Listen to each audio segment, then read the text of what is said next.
नमस्कार, अवतार मीडिया में आपका स्वागत है। आपके साथ मैं रीना झा बालियान। खबरों की शुरुआत करेंगे, लेकिन उससे पहले एक नजर डालते हैं इस वक्त की हेडलाइंस पर। बीजेपी के राष्ट्रीय अध्यक्ष जेपी नड्डा का 2 दिवसीय उत्तराखंड दौरा। 4 और 5 अप्रैल को पिथौरागढ़ और विकासनगर में करेंगे चुनावी जनसभा।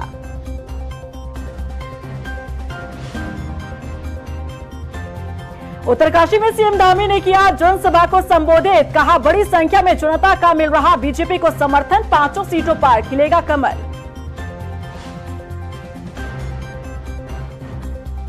हरक सिंह रावत के बीजेपी में शामिल होने की चर्चाओं पर लगा विराम। महेंद्र भट्ट ने पार्टी में वापसी की संभावनाओं से किया इनकार।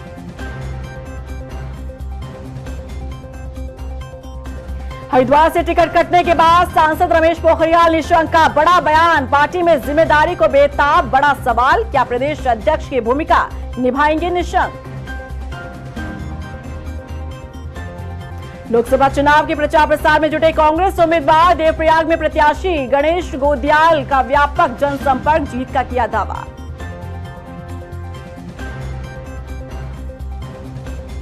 और चलिए अब बुलेटिन की शुरुआत कर लेते हैं। बीजेपी के राष्ट्रीय अध्यक्ष जेपी नड्डा 4 और 5 अप्रैल को उत्तराखंड दौरे पर रहेंगे।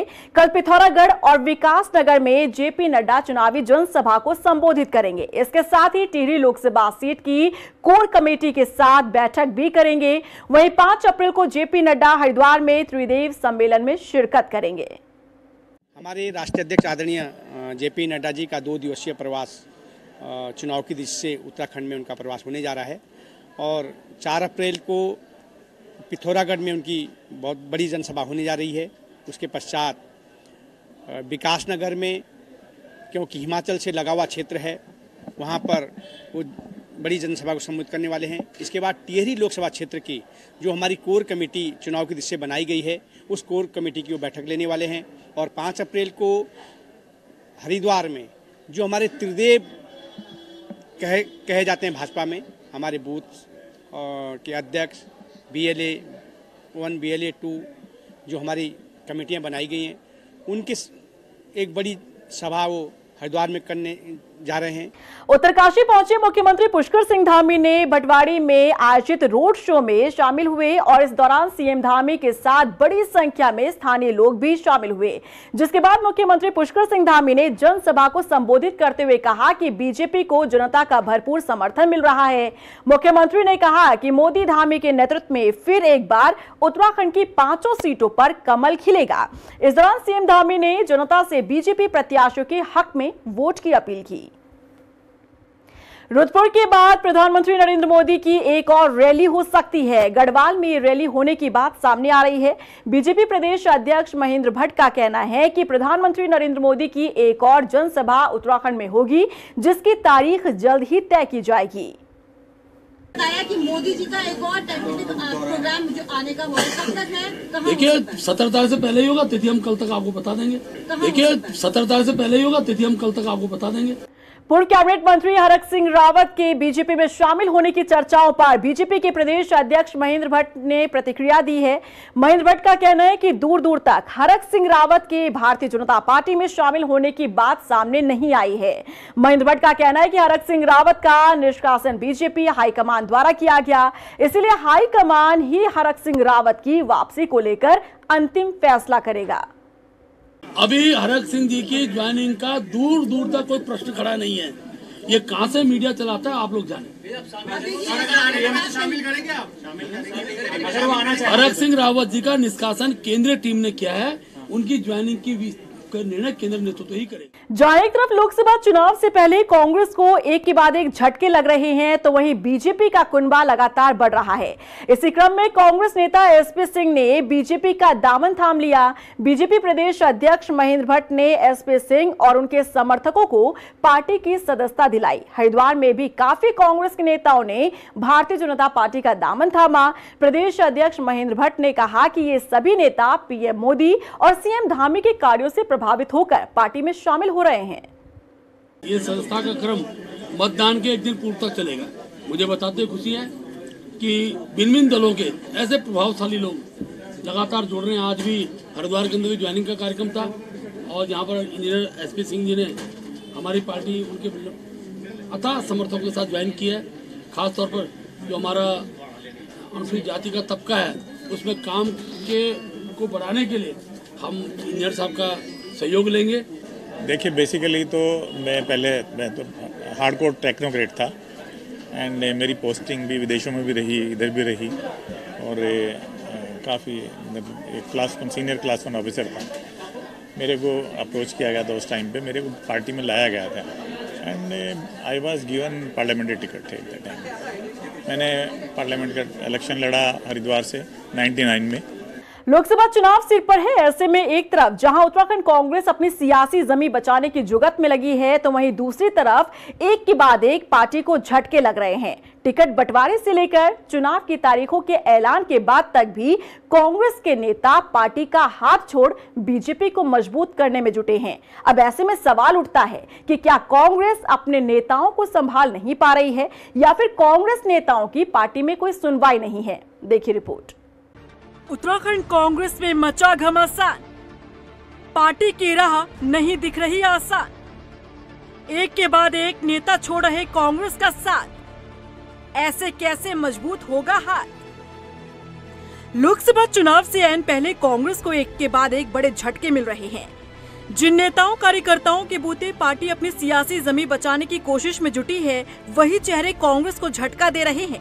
अब ताजा मामला सामने आया है हरिद्वार से, जहां कांग्रेस नेता एसपी सिंह ने कांग्रेस का साथ छोड़ बीजेपी का दामन थाम लिया। 1999 में कांग्रेस के टिकट पर हरिद्वार से लोकसभा चुनाव लड़े एसपी सिंह ने हाथ को झटका दे दिया है। 2017 के विधानसभा चुनाव में एसपी सिंह ने विधानसभा का चुनाव ज्वालापुर से लड़ा था।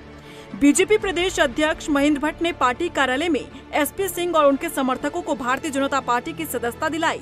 वहीं हरिद्वार में भी काफी कांग्रेस के नेताओं ने बीजेपी का दामन थामा है। ये संस्था का क्रम मतदान के एक दिन पूर्व तक चलेगा।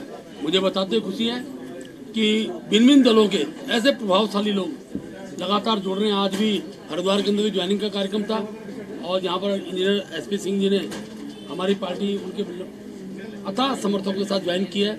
खासतौर पर जो हमारा अनुसूचित जाति का तबका है उसमें काम को बढ़ाने के लिए हम इंजीनियर साहब का सहयोग लेंगे और मुझे पूरा विश्वास है कि हरिद्वार लोकसभा के अंदर ऐसी विधानसभा जो किन्हीं कारणों हम जीत नहीं पाए थे, उनमें हमारे जो भी दलों के अंदर जुड़ रहे हैं उनका प्रत्यक्ष रूप से सहयोग विधानसभा के अंदर लिया जाएगा। और इस बार उत्तराखंड की 70 विधानसभाएं भारतीय जनता पार्टी लोकसभा चुनाव में उसमें जीत अर्जित करेगी। देखिए, कुछ लोग जो भावनाओं में बह के गए होंगे उनके लिए तो निश्चित तौर पे हम कोशिश करेंगे कि आ जाएं जो परिवार के लोग थे, लेकिन जो लोग दागी हैं, जो लोग भ्रष्ट हैं या जिन लोगों के ऊपर कोई धाराएं लगी थी और उसके बाद वो बीजेपी में गए, मेरे रहते तो मैं कम से कम उनको कांग्रेस में नहीं आने दूंगा, मैं रोकने की कोशिश करूंगा। एसपी सिंह पहले नेता नहीं जिसने लोकसभा चुनाव से पहले कांग्रेस को झटका दिया हो। इससे पहले 2019 में पौड़ी से कांग्रेस के टिकट पर चुनाव लड़ने वाले मनीष खंडूड़ी ने कांग्रेस इस्तीफा दे दिया। तो वहीं कांग्रेस विधायक रहे राजेंद्र भंडारी ने भी कांग्रेस को अलविदा कहकर पार्टी को कमजोर करने का काम किया। वहीं हरक सिंह रावत की करीबी रही लक्ष्मी राणा ने भी मुश्किलों के समय में साथ न देने को लेकर कांग्रेस को अलविदा कह दिया। वहीं अनुकृति समेत कई पूर्व विधायकों ने भी चुनाव से पहले कांग्रेस से इस्तीफा देकर बीजेपी का दामन थामने का काम किया। कांग्रेस में यूं एक तरफा इस्तीफे की बाढ़ ने कई सवाल खड़े कर दिए हैं। सवाल है कि क्या एक के बाद एक यूं पार्टी से नेताओं का चले जाना इत्तेफाक हो सकता है? क्या कांग्रेस अपने नेताओं को संभाल पाने में असमर्थ हो रही है? क्या नेताओं का पार्टी से यूं अलग होना कांग्रेस को कोई फर्क नहीं पड़ता, या फिर पार्टी में नेताओं की सुनवाई नहीं है? सवाल कई हैं जिसका जवाब शायद कांग्रेस तलाशने की कोशिश नहीं करती या फिर तलाशना ही नहीं चाहती। फिलहाल एकाएक कांग्रेस को मिल रहे झटके ने पार्टी को और कमजोर करने का काम किया है। रफ्तार मीडिया के लिए देहरादून से bureau report. Haridwar Lok Sabha seat से सांसद रमेश पोखरियाल निशंक का टिकट कटने के बाद निशंक ने बड़ा बयान दिया है। निशंक के बयान से कयास लगाए जा रहे हैं कि वो पार्टी में किसी बड़ी जिम्मेदारी को बेताब नजर आ रहे हैं। चर्चाएं तो ये भी है कि पार्टी उन्हें प्रदेश अध्यक्ष की जिम्मेदारी दे सकती है। देखिए रिपोर्ट। हरिद्वार से सांसद निशंक का बड़ा बयान। हरिद्वार से निशंक का टिकट कटने के बाद जिम्मेदारी को लेकर दिया बड़ा बयान। हरिद्वार लोकसभा सीट से सांसद रमेश पोखरियाल निशंक का टिकट कटने के बाद यही चर्चा है कि आखिर रमेश पोखरियाल निशंक का राजनीतिक भविष्य क्या होगा। केंद्र में मंत्री से लेकर उत्तराखंड में मुख्यमंत्री की कुर्सी संभालने वाले रमेश पोखरियाल निशंक का इस बार पार्टी हाईकमान ने टिकट काट दिया। इसके बाद से ही खूब चर्चा है कि आखिर रमेश पोखरियाल निशंक को आगे पार्टी क्या जिम्मेदारी देने जा रही है। इस बीच निशंक का कहना है कि उन्होंने पार्टी के लिए समय दिया है और पार्टी ने उन्हें इससे पहले कई जिम्मेदारियां दी है, जिनका बखूबी उन्होंने निर्वहन किया है। जो भी काम पार्टी उन्हें देगी उस काम को वो करेंगे। पहली बात तो मैं आपको टूकना चाहता हूँ, किसने काटा है पत्ता और किसका था पत्ता? मेरा पत्ता जो तब था वो आज भी है और कल भी रहेगा। ये सदा बाहर है मेरा पत्ता। मेरे पास नहीं, मेरे समर्थकों में कोई मायूसी बिल्कुल नहीं होगी। हम भारी बहुमत से जिताएंगे त्रिवेंद्र रावत को, क्योंकि मैं पार्टी का कार्यकर्ता हूँ। मेरी पार्टी ने मुझको एमएलए बनाया, सांसद बनाया, मंत्री बनाया, मुख्यमंत्री बनाया, केंद्रीय मंत्री बनाया, राष्ट्रीय उपाध्यक्ष बनाया। एक नहीं, मैं ये यहाँ पर बोलूं कि इन 35 और 40 वर्षों में मेरी पार्टी ने मुझे जो जिम्मेदारियां दी, मुझे संतोष है कि मैंने उन जिम्मेदारियों को बखूबी निभाया है। और मैं डे वन से कहता हूं कि पार्टी मुझको जो काम सौंपेगी, मेरा काम पार्टी का काम करना है। वो मुख्यमंत्री बनाए तो, वो बीजेपी कार्यालय में बिठाए तो, क्योंकि मैंने अपना जो समय है पार्टी को दिया। रमेश पोखरियाल निशंक के इस बयान के काफी सियासी मायने निकाले जा रहे हैं। वहीं निशंक के बयान पर बीजेपी के प्रदेश प्रवक्ता सुरेश जोशी का कहना है कि ये बात सही है कि पार्टी जो भी जिम्मेदारी उनको देगी वो निभाएंगे। पहली बात तो मैं बताऊं, इस समय पूरी पार्टी का ध्यान उत्तराखंड की 5 लोकसभा जीतने के लिए और 5 लाख से ऊपर मतों से जीतने के लिए, प्रत्येक विधानसभा को जीतने के लिए और प्रत्येक बूथ को जीतने के लिए, वो भी 50% अधिक वोटों से प्रत्येक बूथ को। हम सब लोग इस काम पे लगे हैं और कोई भी भारतीय जनता पार्टी में जो कार्यकर्ता है उसी को कोई भी दायित्व मिलता है। कोई मुख्यमंत्री बनता है, कोई प्रधानमंत्री बनता है, कोई प्रदेश अध्यक्ष बनता है, कोई सांसद विधायक बनता है। तो इसलिए जिस व्यक्ति को जो दायित्व दिया जाता है उस दायित्व का निर्वहन करता है। निश्चित तौर पर उन्होंने बहुत अच्छी बात कही कि जो भी दायित्व मुझे दिया जाएगा मैं उसका निर्वहन करूँ। लोकसभा चुनाव के बीच रमेश पोखरियाल निशंक का जो बयान सामने आया है, उसे इस रूप में भी समझा जा रहा है कि लोकसभा चुनाव के बाद बीजेपी में बड़े बदलाव हो सकते हैं। बहरहाल इंतजार बरकरार है। रफ्तार मीडिया के लिए देहरादून से मनीष डंगवाल की रिपोर्ट। यहां पौड़ी लोकसभा सीट से कांग्रेस प्रत्याशी गणेश गोदियाल ने देवप्रयाग में प्रचार प्रसार किया। इसके अलावा उन्होंने यहां पर हिंडोला खाल में जन समर्थन जुटाया। गणेश गोदियाल ने कहा कि हेमवती नंदन बहुगुणा के पद चिन्हों पर चलकर इस चुनाव में मुकाबला करेंगे। उन्होंने उम्मीद जताई है कि जनता का आशीर्वाद उन्हें जरूर मिलेगा। इसके साथ ही आर्थिक तंगी से जूझ रहे कांग्रेस प्रत्याशी गणेश गोदियाल ने सोशल मीडिया के जरिए चंदे की गुहार लगाई है। उन्होंने एक वीडियो जारी कर यहां गढ़वाल की जनता से अपील की है। मेरे साथ तमाम लोग हैं, मेरे साथ कांग्रेस के कार्यकर्ताओं के साथ साथ आम जनता है। मैं उसी तरह मुकाबला करूंगा जिस प्रकार से स्वर्गीय हेमवती नंदन बहुगुणा जी ने सन 1982 में केंद्र और राज्यों की सरकारों को उनके सामने खड़े होकर गढ़वाल की आवाज को बुलंद किया और जीत हासिल की। मैं उनके पद चिन्हों पर चलकर उसी प्रकार जनता का आशीर्वाद प्राप्त करूंगा जिस प्रकार सन 1982 में हमारे दिवंगत नेता हेमवती नंदन बहुगुणा जी ने लोगों का आशीर्वाद प्राप्त किया।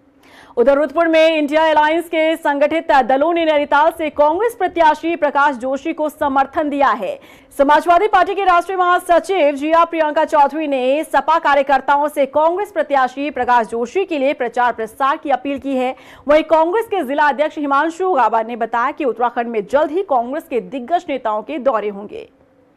जितना प्रचारक भारतीय जनता पार्टी आएंगे उतने ही कांग्रेस के आएंगे। कांग्रेस और इंडिया गठबंधन कहीं हल्के में नहीं है। कहीं 1-2 दिन के अंदर मैं आपको सूची दे दूंगा कि हमारे स्टार प्रचारक पूरे प्रदेश में कौन कौन आने वाले हैं और हमारे जिले में कौन कौन आने वाले हैं। इनका अगर मोदी जी का कार्यक्रम बड़ा हुआ है तो हमारे भी राहुल गांधी जी कोई ना कोई यहाँ पे आएगा। इसकी सारी सूची हमें 1 दिन के अंदर मिल जाएगी।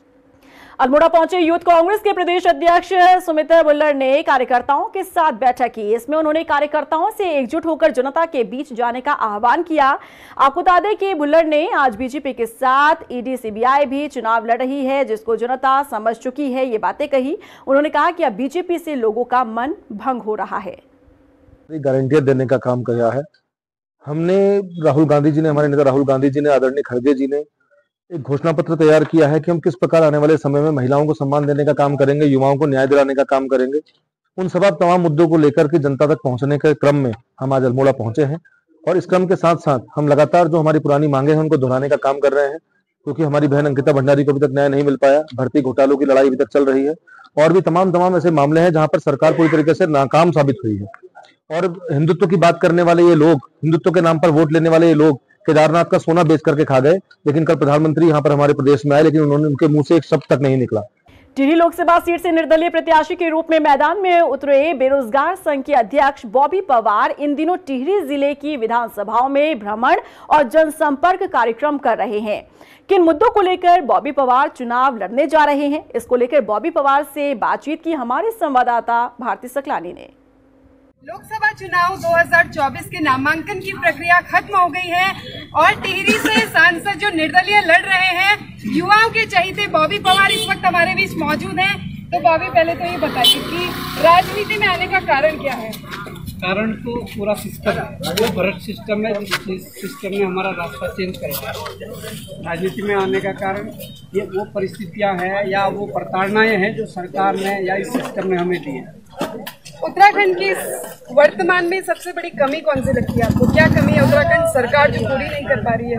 भ्रष्टाचार की आग में उत्तराखंड जल रहा है और उत्तराखंड सरकार के विधायक से, मंत्री से लेकर पक्ष विपक्ष के जो नेता है वो उस आग को सुलगाने में लगे हुए हैं। जब भ्रष्टाचार के खिलाफ आवाजें उठी है तो आवाज उठाने वालों के खिलाफ आवाज उठाने वालों की आवाज दबाने की कोशिश की गई है, ना कि भ्रष्टाचार पर कार्रवाई की गई है। बेरोजगार संगठन जब से आपने बनाया तब से मैं बॉबी को जानती हूँ। पकौड़े तलने वाली बात हो, पीएम मोदी का एक बयान आया था, क्या पकौड़े तलिए अगर आपको रोजगार नहीं मिल रहा है, क्योंकि मैं खुद चाय बेच के पीएम मोदी बना हूँ। तो इस बारे में बताइए कि बेरोजगारी के बारे में आपका क्या कहना है, क्योंकि बेरोजगारी संगठन आपने शुरू किया है और वर्तमान में बेरोजगारी की क्या स्थिति है? देखिए, रोजगार का जो मसला है वो सरकारी नौकरियों की बात करें और इसके अलावा अलग जो रोजगार है हमारी सरकार को उपलब्ध करवाने चाहिए थे, उसमें काफ़ी धीमी गति सरकार की है। चाहे वो सरकारी नौकरियों की बात हो या सरकारी नौकरियों के अलावा जो रोजगार उपलब्ध करवाने की बात हो, उसमें बहुत धीमी गति से यहाँ की सरकारें चली है। हम चाहते हैं कि इस प्रदेश के भीतर एक रोजगार नीति बननी चाहिए। उस रोजगार नीति के तहत कहीं ना कहीं व्यक्ति या बेरोजगार की जो योग्यता है, जो उसकी क्षमता है, उसके अनुरूप उसको रोजगार उपलब्ध करवाने का काम सरकार का होना चाहिए। तो बॉबी, किन मुद्दों के साथ इस बार आप इलेक्शन में उतरे हैं, क्योंकि पहली बार आप इलेक्शन लड़ रहे हैं और सीधा लोकसभा का चुनाव लड़ रहे हैं, तो आपके मुख्य मुद्दे क्या क्या हैं? देखिए, मुख्य मुद्दे आप जैसे देख रहे हैं कि मुख्य मुद्दा रोजगार है, मुख्य मुद्दा भ्रष्टाचार है, मुख्य मुद्दा जल जंगल जमीन है, मुख्य मुद्दा भू कानून है, मुख्य मुद्दा मूल निवास है, जिस मूल निवास को खत्म करके इन्होंने स्थायी निवास लाया है। एक आखिरी सवाल मेरा आपसे है कि हमारी सरकार हो या विपक्ष हो, सबका कहना है कि अगर युवा को हम प्रमुख पद देते हैं, बड़ा पद देते हैं, तो उनके पास एक्सपीरियंस नहीं होता है कि वो देश चला पाए। इसके बारे में आपका क्या कहना है? देखिए, हमारी सरकारें एक्सपीरियंस जो मांगती है वो भ्रष्टाचार करने का एक्सपीरियंस मांगती है। सही बात है। अल्मोड़ा में लोकसभा चुनाव को शांतिपूर्ण और निष्पक्ष संपन्न कराने के लिए जिला निर्वाचन ने दूसरे चरण का प्रशिक्षण शुरू कर दिया है। दूसरे चरण में 4176 मतदान कार्मिकों को ईवीएम प्रशिक्षण दिया जाना है। बुधवार को शुरू हुए दूसरे चरण के प्रशिक्षण में विधानसभा सल्ट और पिंक बूथ के उसी 76 कार्मिकों को सामान्य ईवीएम प्रशिक्षण दिया गया। नहीं, जो सेकंड फेज का ट्रेनिंग का प्रशिक्षण चल रहा है वो पोलिंग पार्टीज का चल रहा है और वो 6 दिन में कंप्लीट किया जा रहा है, जहां 2 लोकेशंस पे कार्य किया जा रहा है। वहीं लोहाघाट के बंतोली में ग्रामीणों ने चुनाव बहिष्कार का ऐलान किया है। ग्रामीणों ने कहा कि जब तक गांव में रोड नहीं बनती, मतदान में वो हिस्सा नहीं लेंगे। नाराज ग्रामीणों ने बताया कि वो पिछले 9 सालों से सड़क के डामरीकरण की मांग कर रहे थे, लेकिन अब तक कोई सुनवाई नहीं हुई। मजबूरन उन्हें चुनाव का बहिष्कार करना पड़ रहा है। मैं भी लगातार एसडीएम, तहसील प्रशासन और पीडब्ल्यूडी विभाग और डीएम साहब और अन्य विभागीय मंत्री, पीडब्ल्यूडी मंत्री सब तक बार बार गुहार लगा दी है। उसके बाद भी हमारी रोड में डामरीकरण का काम नहीं हो रहा है, जिससे आज ग्रामीणों को इतनी परेशानियां हो रही हैं। कोई महिला बीमार हो जाती है तो रात्रि में उसको कितनी कठिनाई होती है। हमें डोली कंडी में हमको नेशनल हाईवे में ले जाना पड़ता है। बहुत ज़्यादा प्रयास करने के बाद भी, बहुत परेशानियों के बाद भी इस रोड में डामरीकरण नहीं हो रहा है। इससे आज ग्रामीण बहुत परेशान होकर के, मजबूर होकर के अपने रोड पर धरना प्रदर्शन करने के लिए। गर्मी का सीजन शुरू होते ही जंगलों में आग लगने की घटनाओं का सिलसिला भी शुरू हो गया है। संवेदनशील तराई पूर्वी वन प्रभाग में यहां पर वन विभाग ने फायर सीजन शुरू होते ही अपनी तैयारियां शुरू कर दी है। डीएफओ हिमांशु बागरी ने बताया कि फायर सीजन अलर्ट के चलते कर्मचारियों की संख्या बढ़ाई गई है। इसके अलावा कंट्रोल बर्निंग का कार्य किया जा रहा है। जी, अभी जो अलर्ट्स जारी हुए हैं आईएमडी द्वारा, उसमें कहा जा रहा है कि इस बार अत्यधिक गर्मी पड़ने वाली है, जिसके दृष्टिगत हमारा ये सीज़न फायर के दृष्टिगत काफ़ी संवेदनशील रहने वाला है। तो उसके क्रम में अभी हमने कुछ वॉचर रखे हुए थे, बट 1 अप्रैल से वॉचरों की संख्या हमारे प्रत्येक क्रूज स्टेशन में बढ़ाए जा रहे हैं। और इससे पूर्व हमारे जो भी कंट्रोल बर्निंग होती है, फायर लाइन कटान, ये सब कार्य पूर्ण कर लिए गए हैं। तो और अब इनको हमारे स्टाफ से रेगुलर ड्रिल कराई जा रही है, जिससे कि यदि कोई आग लगती है तो समय पर नियंत्रण किया जा सके। हल्द्वानी में नए सत्र की शुरुआत होते ही प्राइवेट बुक सेलर्स और निजी विद्यालयों की मनमानी के कारनामे सामने आने लगे हैं। लगातार प्राइवेट बुक सेलर द्वारा मनमानी करके किताबों को महंगे दामों पर बेचने की शिकायत और अव्यवस्थाओं के चलते प्रशासन ने पूरे मामले को गंभीरता से लेते हुए जांच के निर्देश दिए। सिटी मजिस्ट्रेट एपी वाजपेयी ने बताया कि लगातार मिल रही शिकायतों के चलते शिक्षा विभाग और प्रशासन की संयुक्त टीम बुक सेलर के यहां निरीक्षण कर रही है। सत्र जैसे शुरू हुआ है तो ये हर बार ही देखा गया है कि जब भी सत्र शुरू होता है दुकानों पे बहुत भीड़ हो जाती है। एक तो अभिभावकों से भी अनुरोध है कि वो इसको प्रॉपर समय अभी है हमारे पास, अनावश्यक रूप से परेशान ना हो। दूसरा, कुछ शिकायतें जो आ रही हैं कि वो ओवर प्राइसिंग कर रहे हैं। साथ में ये भी संज्ञान में आया कि कुछ रेफरेंस बुक के नाम पे ऊंचे मूल्य की किताबें बेची जा रही हैं, तो उसका संज्ञान लिया गया है। और कल हम लोगों ने इसमें शिक्षा विभाग के माध्यम से एक मीटिंग भी रखी हुई है 11 बजे, और उसमें मुख्य शिक्षा अधिकारी को भी कहा है और खंड शिक्षा अधिकारी भी इसमें रहेंगे। सभी स्कूलों को उसमें बुलाया गया है। पौड़ी में नशे के कारोबारियों पर शिकंजा कसते हुए एसएसपी लोकेश्वर सिंह ने यहां पर रिटायर्ड फौजी सहित 6 लोगों के खिलाफ गैंगस्टर की कार्रवाई की है। एसएसपी ने बताया कि ये सभी आरोपी जिले में नशे का कारोबार कर रहे थे। उन्होंने बताया कि आरोपियों के खिलाफ एनडीपीएस एक्ट के तहत कार्रवाई की गई। आज कार्रवाई करते हुए कोतवाली कोटद्वार के द्वारा 6 ऐसे अभियुक्तों को चिन्हित करते हुए इनके विरुद्ध गैंगस्टर एक्ट में मुकदमा पंजीकृत किया गया है। गैंगस्टर एक्ट में कार्रवाई करते हुए इन 6 अभियुक्तों के विरुद्ध जो भी इन्होंने नशे का कारोबार करते हुए मूवेबल इमूवेबल प्रॉपर्टी एकत्रित की है, उनको नियमानुसार सीज किया जाएगा और इनको गैंगस्टर एक्ट में गिरफ्तार करते हुए अग्रिम कार्रवाई की जाएगी। और इसी के साथ फिलहाल इस बुलेटिन में बस इतना ही, लेकिन चलते चलते एक नजर डालते हैं इस वक्त की हेडलाइंस पर। बीजेपी के राष्ट्रीय अध्यक्ष जेपी नड्डा का 2 दिवसीय उत्तराखंड दौरा। 4 और 5 अप्रैल को पिथौरागढ़ और विकासनगर में करेंगे चुनावी जनसभा।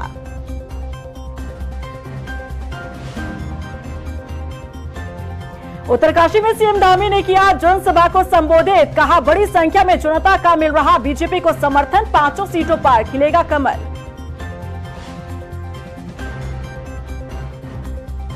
हरक सिंह रावत के बीजेपी में शामिल होने की चर्चाओं पर लगा विराम। महेंद्र भट्ट ने पार्टी में वापसी की संभावनाओं से किया इनकार।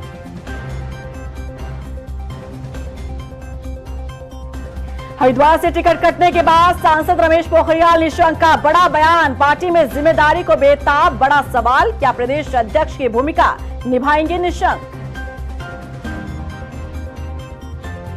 लोकसभा चुनाव के प्रचार प्रसार में जुटे कांग्रेस उम्मीदवार। देवप्रयाग में प्रत्याशी गणेश गोदियाल का व्यापक जनसंपर्क जीत का किया दावा।